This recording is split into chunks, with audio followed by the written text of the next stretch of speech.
As I'm sure many of you have heard, 6 of Dr. Seuss's books have been put on the naughty chair for stereotypically depicting various ethnic groups. Asian people were depicted with traditional Chinese pigtails and Chinese shoes.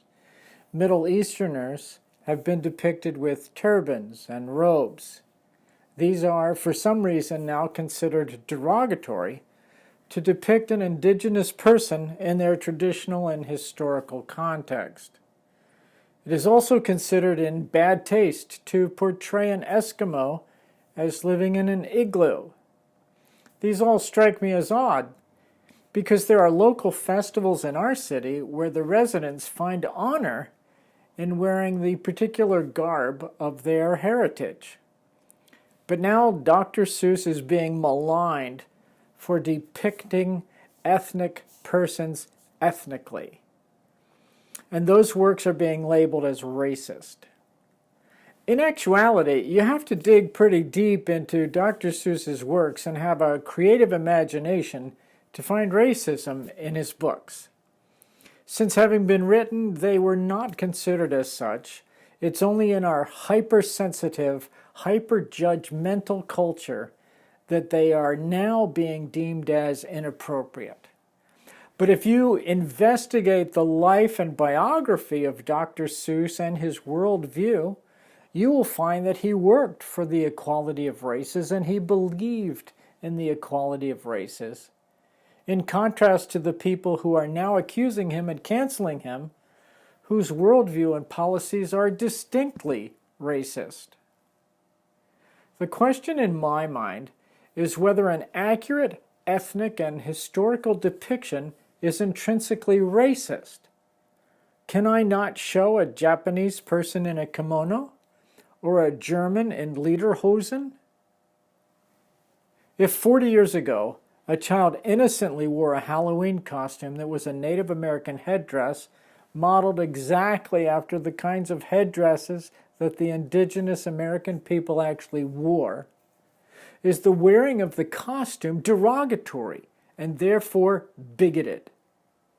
We are told that imitation is the highest form of flattery, while at the same time we are being told that casual historical references that were based in pleasure are harmfully racist and wrong.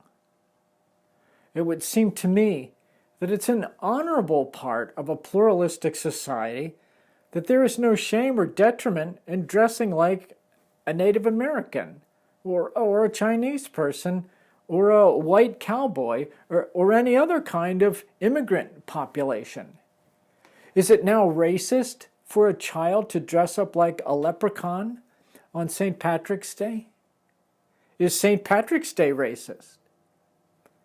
In my opinion, since we are a country where all of these ethnic groups are a vital part of our history, ethnic references to them are not bigotry and racism as much as they are inclusivity and pluralism. The issue, obviously, is in when these references reinforce stereotypes that have been the source of and or the continuing feeding chain of perpetual actual racism and discrimination. For me, I would be curious to hear about not only the science, but also the social science of whether Dr. Seuss's books have been found guilty of actually perpetuating racism, or whether his books are merely harmless artistic depictions of ethnic groups.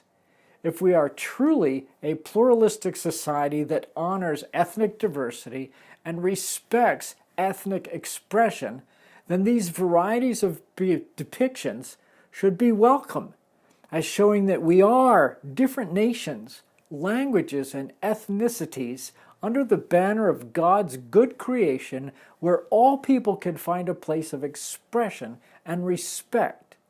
To me, the effort to censor and delete some of these Dr. Seuss books is an effort to purge the allegedly oppressive class of society, meaning whites, to bring them into conformity with a radical worldview, not described or portrayed as ethnic or racially neutral, but instead is truly an effort to repress what is deemed to be evil of being white in America.